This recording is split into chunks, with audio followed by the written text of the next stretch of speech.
नमस्कार, राम राम। हरियाणा में आपका स्वागत है। मैं हूं आपके साथ भावना त्रिपाठी। रुख करेंगे प्रदेश की तमाम बड़ी खबरों की ओर। छत्तीसगढ़ में बीएससी की बैठक हुई, जिसमें आगामी विधानसभा सत्र को लेकर चर्चा की गई।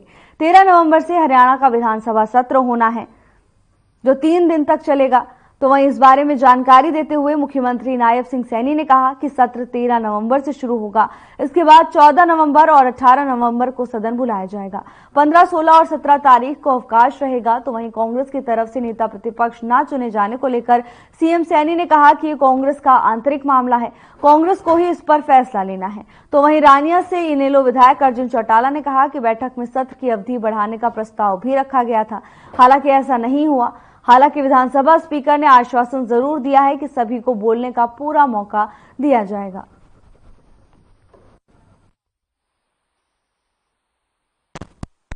ये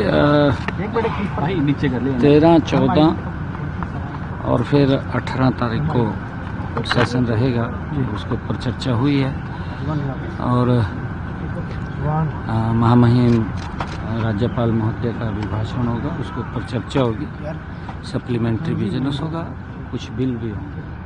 सर, अभी तक नेता प्रतिपक्ष का कुछ फाइनल नहीं हो पाया है, हालांकि हुड्डा कह रहे हैं कि 13 तारीख को ही पता लगेगा। देखिए, क्योंकि ये विपक्ष का अपना विषय है, किसको उन्होंने नॉमिनेट करना है, किसको नहीं करना है, उनका अपना विषय है। तो 3 दिन का ही सेशन रहने वाला है सर? 3 दिन का, अगर आवश्यकता पड़ेगी तो फिर देखेंगे। अभी 3 दिन का। तो कितना सही मानते हैं सर, नेता प्रतिपक्ष के बगैर सेशन जब चलता है तो विपक्ष की आवाज किस प्रकार से उनको उठाई जानी चाहिए थी, वो नहीं उठ पाती, या फिर जो मुद्दे उठाए जाने चाहिए थे वो नहीं उठ पाते? विपक्ष अपना भूमिका नहीं निभा। देखिए, ऐसा क्योंकि उनका विषय है, मैंने कहा है कि ये हमारा विषय नहीं है। 15, 16 को 17 को छुट्टी रहेगी, फिर 18 तारीख को हमारा बजट का आखिरी दिन होगा। तो ये सारा तय हुआ है, और इसमें सबसे बड़ी बात ये तय हुई है कि जितने भी विधायक हैं और खास तौर से जो नए लोग हैं, उनको जरूर से जरूर बोलने का अवसर मिले। उसके साथ साथ कल 5:30 बजे से लेकर 7:30 बजे तक 2 घंटे का सभी विधायकों का ट्रेनिंग हरियाणा निवास में तय की गई स्पीकर साहब के द्वारा। और ये नए लोगों को एक सीखने का बहुत बड़ा अवसर मिलेगा, क्योंकि नोवा पैड हमारा विधानसभा के सिस्टम में है। सभी लोग उसको शायद अभी ऑपरेट करने की स्थिति में नहीं होते। एक छोटी सी शॉर्ट ट्रेनिंग हम उनको देंगे। 3 दिन पे अग्रीमेंट हुआ है। सरकार ने ये फैसला करा है कि 3 दिन तक इस सेशन को चलाया जाएगा। हालांकि विपक्ष से हम 2 विधायक थे, हम दोनों का यही सुझाव रहा कि जी इसको बढ़ाया जाए, इसको और लंबा किया जाए, ताकि जो नए विधायक बन के आए हैं वो अपनी बात भी रख सके, और कहीं ना कहीं उनका डर भी खुले इस हाउस के अंदर। बोलेंगे तभी एक डर खुलता है, बोलने के बाद ही एक्सपीरियंस मिलता है। सभी साथियों को टाइम मिले, सभी साथियों को मौका मिले, यही हमारी रिक्वेस्ट थी।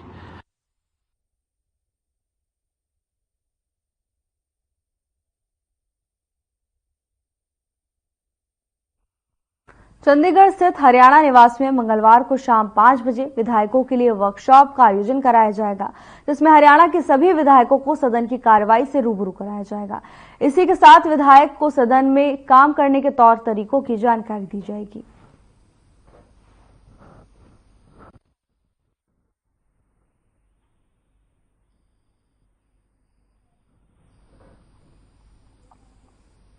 हरियाणा सरकार ने 2 आईएएस अधिकारियों के तबादले किए हैं। आईएएस अधिकारी सीजी रजनीकांतन को मानव संसाधन विभाग, सामान्य प्रशासन, सेंट्रल एग्जामिनेशन कमेटी के सचिव का अतिरिक्त प्रभार दिया गया है, और आईएएस अधिकारी आदित्य दहिया को हरियाणा सरकार ने विशेष सचिव, personal training and parliamentary affairs department के सचिव का पदभार दिया है।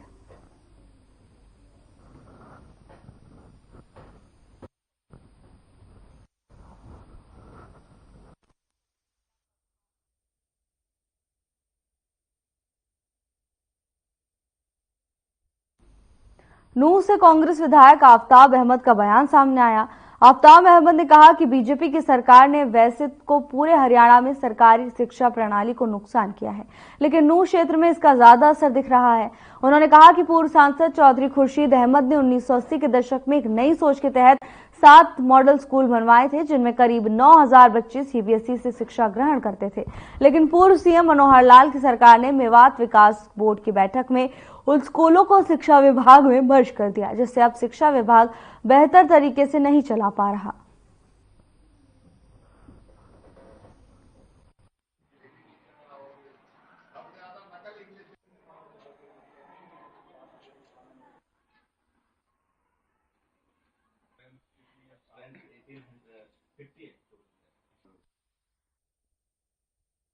खबर नूर से है, जहां आफ्ताब अहमद ने बीजेपी सरकार पर जोरदार निशाना साधा है। शिक्षा व्यवस्था को लेकर आफ्ताब अहमद प्रदेश सरकार पर बरसते हुए नजर आए। उन्होंने कहा कि पूर्व की मनोहर लाल सरकार ने शिक्षा प्रणाली को काफी नुकसान पहुंचाया है और खासकर नूर क्षेत्र में इसका खासा प्रभाव देखने को मिला है।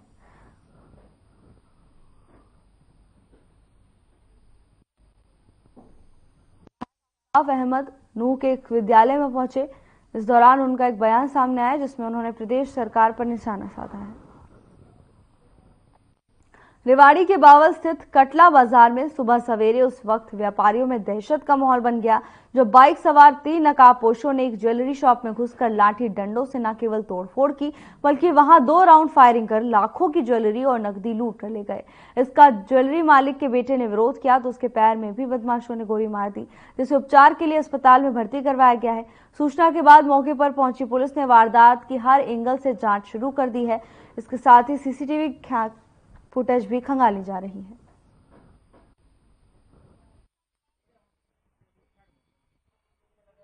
शाम से कहा कि दिन मच गया तो बड़ा बड़े, अरे भाई मुझे तो निकल जान दो, मतलब सब की पार्ट लिया छोड़ दिया और 3 बार बेटा ने खूब मारे पकड़ लिया और गोली छोड़। तो माँ अपनों भी कमी छीन लियो।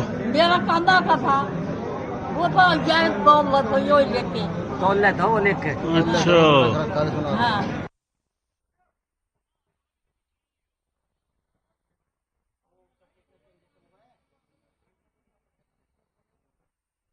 चरखी दादरी पुलिस ने खेतों से एल्यूमीनियम के पाइप और नोजल चोरी करने की गिरोह का पर्दाफाश करते हुए 5 आरोपियों को गिरफ्तार करने में सफलता हासिल की है। चरखी दादरी डीएसपी मुख्यालय धीरज कुमार ने प्रेस वार्ता कर बताया कि पिछले दिनों जिले के किसानों की शिकायतें मिल रही थी कि उनके खेतों में एल्यूमीनियम पाइप और नोजल चोरी हो रहे हैं।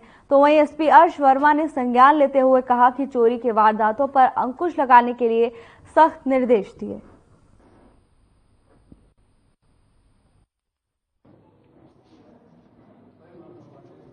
पिछले काफी दिनों से किसान भाइयों का कृषि यंत्र खेतों से चोरी होने की शिकायतें मिल रही थी, तो हमारे माननीय पुलिस अधीक्षक महोदय ने इस पर अंकुश लगाने के लिए सख्त दिशा निर्देश दिए थे। अपनी टीम के साथ गश्त पर थे तो बलकरा की बनी में 5 लड़के संदिग्ध अवस्था में मिले इनके। जब उनसे पूछताछ की, उनके पास से एक गाड़ी भी थी, छोटा हाथी। तो उनसे जब पूछताछ की, छोटा हाथी गाड़ी की तलाशी ली तो उसमें कुछ रस्सा, आरी, कटर जो कृषि यंत्र को चोरी करने के लिए काम आते थे वो इनसे बरामद हुए। जब इनसे अच्छी तरह से पूछताछ की गई तो इन्होंने दादरी जिले में 8 वारदातें चोरी की करनी बताई।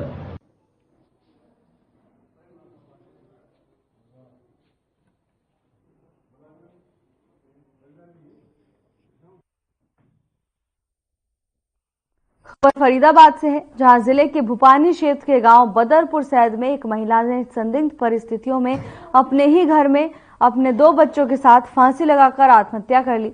मृतक के पति राहुल ने बताया कि करीब 12 बजे जब वो वापस आया तो देखा कि कमरे का गेट अंदर से बंद है। करीब 20 से 25 मिनट तक कमरे का गेट खुलवाने की कोशिश की, लेकिन गेट नहीं खुला।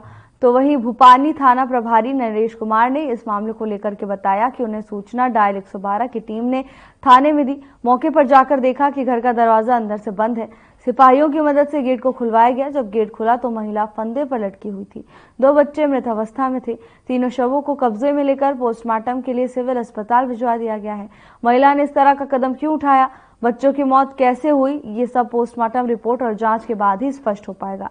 ये सब लोग बिहार के लखीसराय के रहने वाले हैं। मृतक का पति राहुल यहाँ पर किसी निजी कंपनी में काम करता था। फरीदाबाद में महिला ने दो बच्चों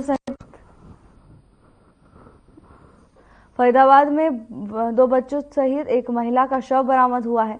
आपको बता दें कि महिला का पति काम करने के लिए गया होता। जब वो काम कर वापस आया तो करीब 20 से 25 मिनट तक उसने दरवाजा खटखटाया, लेकिन जब किसी ने दरवाजा नहीं खोला तो उसने मामले की सूचना पुलिस को दी, जिसके बाद सिपाहियों ने आकर गेट खोला तो अंदर 3 शव बरामद हुए। हालांकि महिला ने ऐसा कदम क्यों उठाया, यह भी जांच का विषय है। पुलिस हर एंगल से मामले की जांच में जुटी हुई है।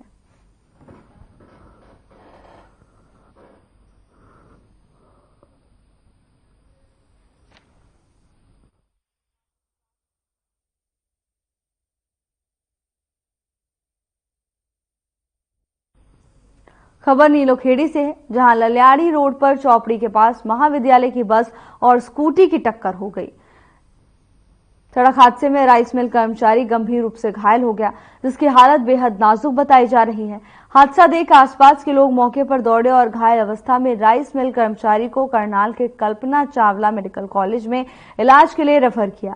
जानकारी के मुताबिक गुरु ब्रह्मानंद कन्या महाविद्यालय अंजन थली की बस बच्चों को लेकर महाविद्यालय की तरफ जा रही थी और लल्याणी की तरफ से राइस मिल कर्मचारी राजेंद्र काम पर जा रहा था। चोपड़ी के पास बस और स्कूटी के आमने सामने की टक्कर हो गई। राइस मिल कर्मचारी राजेंद्र 25 वर्षीय निवासी झारखंड के सिर में गहरी चोट लगी है। पुलिस ने लोगों की मदद से घायल को कल्पना चावला मेडिकल कॉलेज में उपचार के लिए भिजवाया है। पुलिस जांच अधिकारी जसविंदर ने कहा कि सूचना मिलते ही पुलिस प्रशासन मौके पर पहुंचा था। फिलहाल सड़क हादसा कैसे हुआ, इसकी जांच की जा रही है।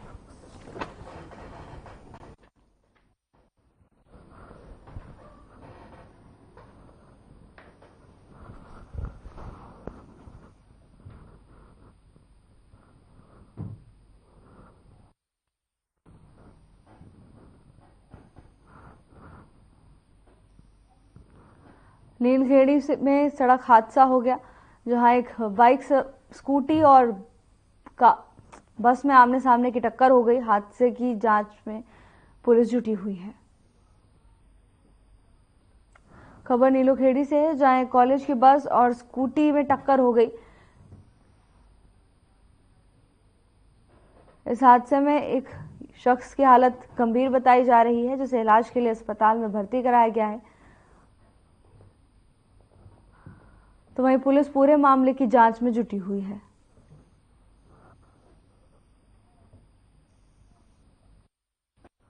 ऐसा था जी, राइस मिलों में जीरी की गाड़ियां आती हैं और जो कि कई बार हमने इन मिल वालों को बोल लिया भी अपनी गाड़ियां जो भी आपके मिल में जीरी की गाड़ियां आए उनको कृपया अंदर ले लें, पर ये कई बार समझाने के बावजूद भी मिल की गाड़ियां बाहर सड़क पे खड़ी रहती हैं।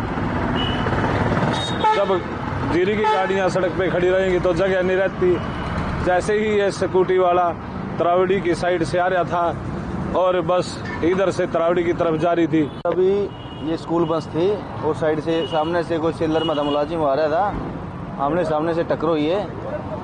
डायल 112 फोन आया था, अभी मौके पे पहुंचे हैं, जो कार्रवाई होगी वो करेंगे। कोई पहचान है सर? डेथ हुई है? अभी डेथ नहीं हुई, अभी वो हॉस्पिटल में गए हैं, तो देखते हैं क्या रहेगा। गंभीर हालत गंभीर बताइए। कौन से स्कूल की बस है सर? ये स्कूल है गुरु ब्रह्मानंद स्कूल है।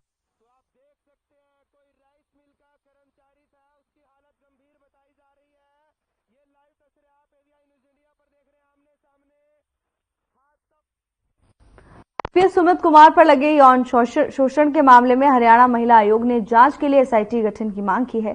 इस बारे में जानकारी देते हुए आयोग की चेयरपर्सन रेणु भाटिया ने बताया कि अधिकारी चाहे कितने भी बड़े पद पर क्यों ना हो, उन पर कड़ी कार्रवाई की जाएगी। किसी भी महिला के साथ गलत नहीं होने दिया जाएगा। अभी ये केस कंक्लूजन पे नहीं पहुंचा है, लेकिन कहीं ना कहीं दाल में कुछ काला है, वो हम निकालना चाहते हैं, क्योंकि ये महिलाओं के सम्मान का सवाल है और महिलाएं भी हमारी पुलिस वाली। मैं कभी नहीं चाहूंगी कि एक अधिकारी को बचाने के लिए, क्योंकि वो उच्च अधिकारी है, 8 महिलाओं की बलि दी जाए, और वो भी वर्दी वाली महिलाओं की। इसलिए जो SIT गठित है, एक होनहार ऑफिसर बनाई गई है ममता करन, हमने आज उनको भी लिखा है कि आप हमें 2 दिन के अंदर 2 वर्किंग डेज में अपनी रिपोर्ट जमा करें कि आपने क्या SIT गठित होने के बाद इंक्वायरी की, आप किस नतीजे पे पहुंचे। और हमें जो 2 क्लू मिले हैं उसके बाद उनकी वो देखने के बाद रिपोर्ट हम उन 2 क्लूज के बारे में उनको बोलेंगे। खबर बवानी खेड़ा से है, जहां लाला चतुर्भुज सामान्य अस्पताल में सुबह ही विधायक कपूर सिंह वाल्मीकि ने स्वास्थ्य सेवाओं का छापा मारकर जायजा लिया। विधायक के छापा मारने की खबर से स्वास्थ्य कर्मियों में हड़बड़ाहट साफ दिखाई दी। हल्का विधायक ने वार्ड की सुविधाएं, इमरजेंसी की सुविधाएं और दवाई वितरण खिड़की का भी निरीक्षण किया। उन्होंने सभी स्वास्थ्य अधिकारियों को सख्त निर्देश दिए हैं कि किसी भी के साथ यहां बुरा बर्ताव न किया जाए। यहां जो भी मरीज आए उनका संतुष्टि हमारा पहला लक्ष्य है। वहीं उन्होंने स्वास्थ्य पर्ची के लिए लाइन में लगे लोगों से भी सुविधाओं को लेकर बातचीत की।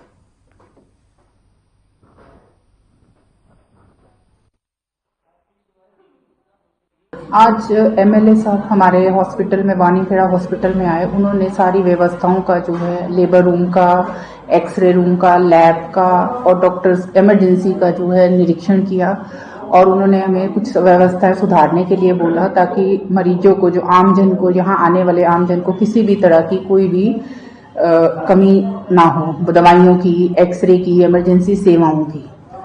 तो सर ने हमें कुछ बताई कमियां जो हम अपनी दूर करेंगे। और हमने भी जो है MLA साहब को अपनी कुछ समस्याओं के बारे में बताया। उन्होंने हमें वायदा किया कि वो हमारी सारी जो है डॉक्टरों की कमी और दवाइयों की कमी पूरा करेंगे। देखिए, हमारा बवानीखेड़ा के अंदर जो सिविल हॉस्पिटल है, भारतीय जनता पार्टी की एक ही सोच है, शिक्षा और स्वास्थ्य, ये बड़ी बेहतर सुविधा बनाने का लक्ष्य जो बनाया हुआ है। आज उसको उनके दिशा निर्देश पे मैं आज बवानीखेड़ा सिविल हॉस्पिटल में आया हूँ। यहाँ मैंने व्यवस्थाओं की जांच की है और कर्मचारियों की भी। तो जो खामी थी उन्होंने बताई है, उनको पूरा कराने का काम करूँगा। और जो व्यवस्था फैलाने वाले यहाँ डॉक्टर है या कोई भी कर्मचारी है, वो बर्दाश्त नहीं होगा।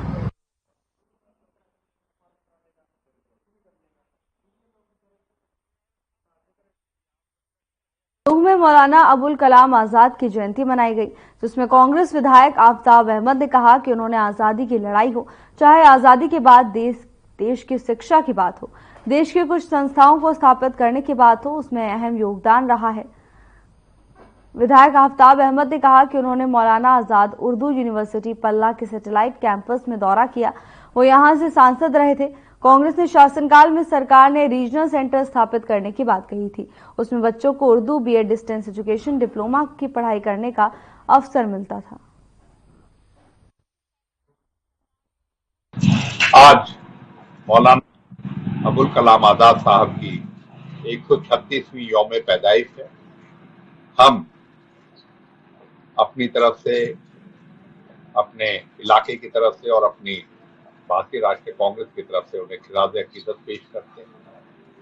और जो उनका विजन था, जो उनकी सोच थी, उसी के अनुरूप जो शिक्षा के जगत में उन्होंने, चाहे वो IIT हो, IIM हो, जो आजाद भारत के बाद जो उन्होंने शिक्षा की नींव रखी थी, आधुनिक शिक्षा की नींव रखी थी, आज हम देख सकते हैं कि हमारे कांग्रेस की सरकार में भी हमने मौलाना आजाद उर्दू यूनिवर्सिटी का एक सब रीजनल सेंटर नूह में बनवाया था। आज यहाँ हमने उसका निरीक्षण करा।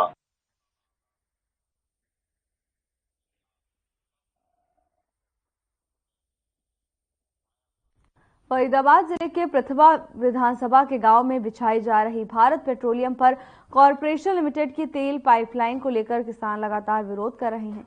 किसान तेल कंपनी से अपनी जमीन का हक 40% मुआवजे की मांग कर रहे हैं, तो वहीं किसानों को 10% दे दिया है। तेल पाइपलाइन कई गांव से होते हुए जेवर तक पहुंचेगी। वहीं डीग गांव के रहने वाले राधेश्याम ने इसका विरोध किया है। PBCL वालों ने राधेश्याम के खिलाफ सदर थाने में शिकायत दर्ज कराई है।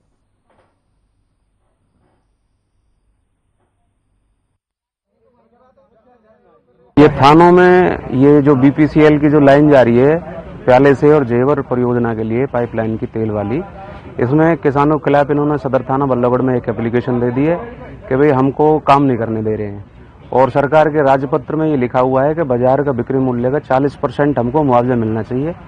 और भिवानी में एक लाइन निकल रही है, गोहाना में भी लाइन निकल रही है, वहाँ किसानों को 40% मुआवजा दिया जा रहा है, और उसके बावजूद वे 40% से भी और बढ़ा के वो मुआवजे की मांग कर रहे हैं।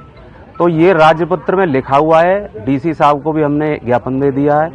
यहाँ आज इन्होंने थाने में किसानों के खिलाफ एप्लीकेशन दे दी, तो इसलिए इसी संदर्भ में किसान इकट्ठे होकर ये थाने में पहुंचे हैं। एक जेवर एयरपोर्ट के लिए प्याला बीपीसीएल से एक लाइन जा रही है पेट्रोल की, इसमें 20 गांव की जमीन है। तो बीपीसीएल वाले इन जमींदारों के साथ बहुत बड़ा फ्रॉड कर रहे हैं, बहुत बड़ा धोखा कर रहे हैं। भारत के 2012-13 के राजपत्र में 40% बाजार मूल्य का लिखा गया है, लेकिन ये लोग 20% कलेक्टर रेट का दे रहे हैं, और 1961-62 के एक्ट को लेकर के ये चल रहे हैं, जबकि 1961-62 के एक्ट में भी बाजार मूल्य का लिखा गया है, ना कि कलेक्टर रेट का। और अब ये जबरदस्ती हम लोगों से लाइन ले जा रहे हैं, हमारी लेडीजों के साथ अभद्र व्यवहार करते हैं इनके ठेकेदार, इनके कर्मचारी। हमसे भी लड़ने उठने के लिए तैयार होते हैं। जब हमने इनको रोकने का प्रयास किया है तो फिर ये लोगों ने अब कंप्लेंट करनी शुरू कर दी है। का ये इसका पाइपलाइन का काम चला हुआ है, इसको काम को रोक रही है। भारत पेट्रोलियम कॉर्पोरेशन की तरफ से उसकी दरखास्त मिली है हमें, वे काम को रोक रहे हैं। किसान क्यों रोक रहे हैं, क्या वजह बताइए? मुआवजे को लेकर रोक रहे हैं। तो बुलाए हैं, किसानों से बातचीत की है? हाँ, वो बुला रखे हैं, आए हैं उनके साथ में, राधे श्याम साथ में किसान भी आ रहे हैं और शिकायतकर्ता वो भी आ रहे हैं। कोई पूछताछ में कोई बात सामने आई है? अभी सामने नहीं आई, बातचीत चल रही है। किसान कह रहे हैं कि हमारा जो उचित मुआवजा है वो नहीं दिया है, हमारी जमीन को हड़पने की कोशिश की जा रही है। वो बातचीत चल रही है, जो वो तो अधिकारियों का काम है, वो तो ऊपर से। तो आपको जो शिकायत मिली उस पर क्या कुछ जो है वो अभी चल रही है, कार्रवाई चल रही है, पूछताछ कर रहे हैं हम।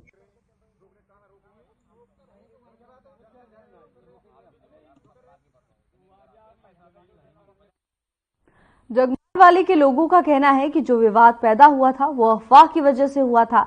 अब पहले की तरह डेरा में आकर सेवा सिमरन करेंगे। बता दें कि मस्तान शाह बलोचिस्तानी आश्रम डेरा जगमालवाली में महाराज बीरेंद्र सिंह से जगमालवाली गांव के गणमान्य लोगों ने मुलाकात की। इनमें ज्यादातर वो लोग भी थे जो 1 अगस्त को गुमराह होकर विवाद में शामिल हुए थे।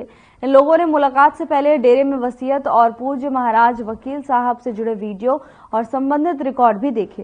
रिकॉर्ड देखने के बाद महाराज बीरेंद्र सिंह के दर्शन किए और कहा कि लोगों ने अफवाह फैलाकर उन्हें गुमराह कर दिया, जिसके लिए उन्हें शर्मिंदगी महसूस हो रही है।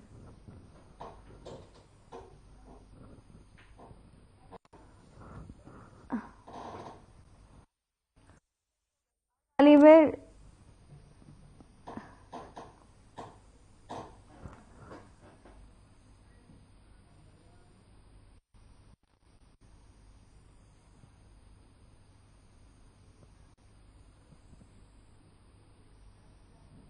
जगमालवाली इन दिनों सुर्खियों में बना हुआ था। लगातार डेरे की गद्दी को लेकर विवाद चल रहा था, तो वहीं अब लोगों का कहना है कि वो अफवाहों में आकर गुमराह हो गए थे।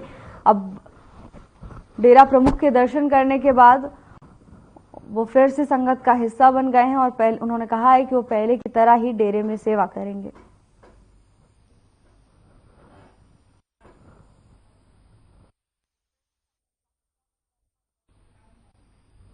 फिलहाल के लिए बस इतना ही। जल्द हाजिर होंगे नई अपडेट्स के साथ। नमस्कार।